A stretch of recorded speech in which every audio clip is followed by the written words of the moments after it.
Hey everybody, Hoosier Jedi here with another review for you. This time I'm talking episode 26 of season 2 of Ultimate Spider-Man, called, fittingly enough, Ultimate.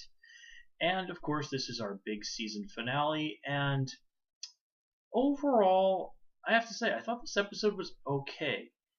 It really, it sort of starts off slow. It builds, and I wasn't too happy with the middle of it all. But ultimately, I thought it came to a pretty good conclusion. So let's just kind of get into things. First of all, did I hear this right? Did the Goblin actually call the Helicarrier the Hell Carrier? I think I must have heard that wrong. Now it would be awesome if he did, but I'm pretty sure you can't say hell on a kids show, especially not something that's on a Disney station. But still, nice stuff there. Anyway, so I wasn't hugely shocked that by the time this Spidey catches up with the Goblin, that he's already turned the Amazing Friends into goblins. I mean, just pure drama pretty much demanded that that happen. And frankly, I was honestly kind of disappointed with the whole fight between Spidey and the Amazing Friends. Now, granted, it really showcased that Spider-Man is not somebody to be underestimated. Spidey handles fighting his whole team, pumped up on Goblin Serum, pretty darn well.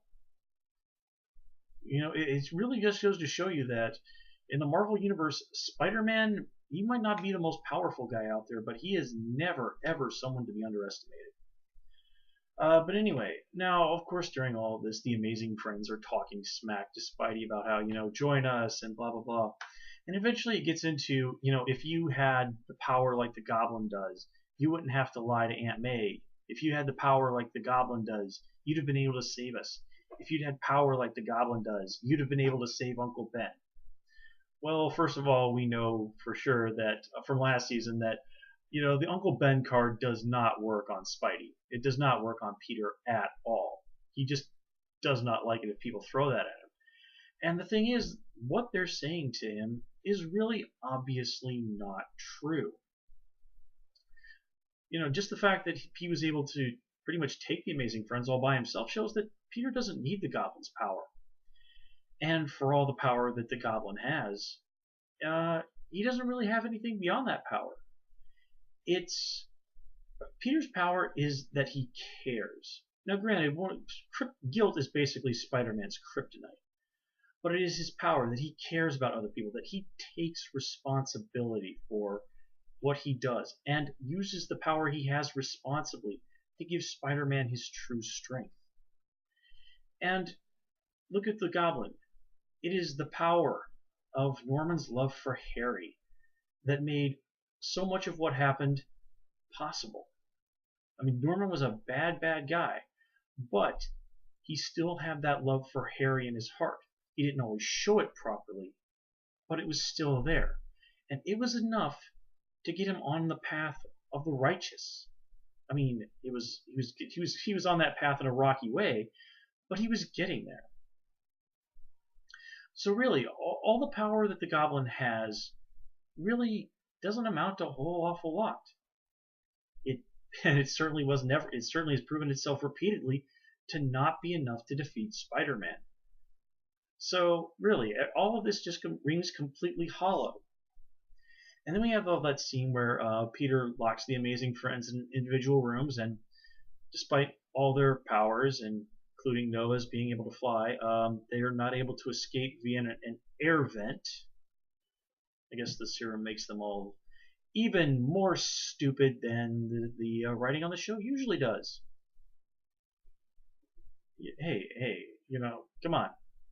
How many times have the show have the Amazing Friends done or said something unbelievably moronic? Am I wrong here? I'm not wrong here. I'm not wrong here. But anyway, those little convos that Spider-Man has with everybody, except Nova, I guess he had nothing to say to him. I think those were really my biggest problem with this episode.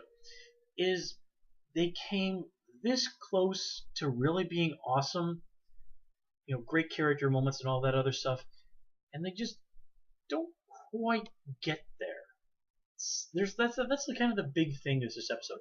There's so many good elements that come into play that are happening in this episode, and yet it doesn't quite come together. It's like it's 90% there, but that extra 10% that would propel it into, hey, that's really awesome, just doesn't happen. But what I did like about this episode, and what I really thought was strong, was when Goblin is basically like, okay, you can go and save New York, but to do that you have to let White Tiger die. And White Tiger's of course, blah blah blah. Go ahead, let me die, Spider-Man, blah blah. And Peter, of course, finds a way to save both Ava and the city.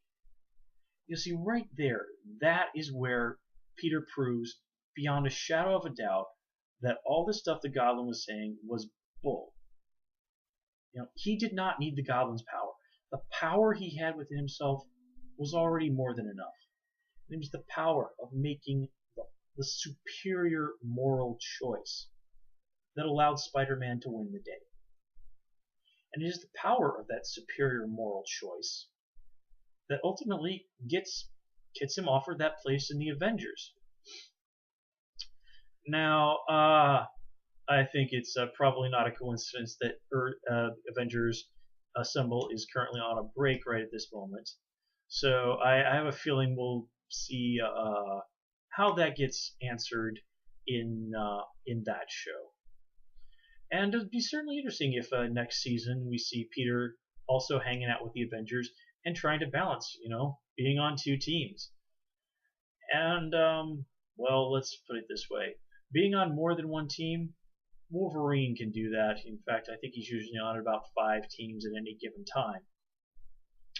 So I don't think that's going to be too much of a hassle for Spider-Man. And it certainly does bode well for interesting interactions, because that's what all this is about. Is Peter becoming good enough to be an Avenger, to stand alongside Iron Man and Captain America and Thor. And here in this episode, he really did prove that he's got what it takes to do that. Anyway, guys, that's all I have for you this time around. As always, please comment, rate, and subscribe. And of course, you can follow me on Twitter at Hoosier Jedi. Until next time, take care and have a good one.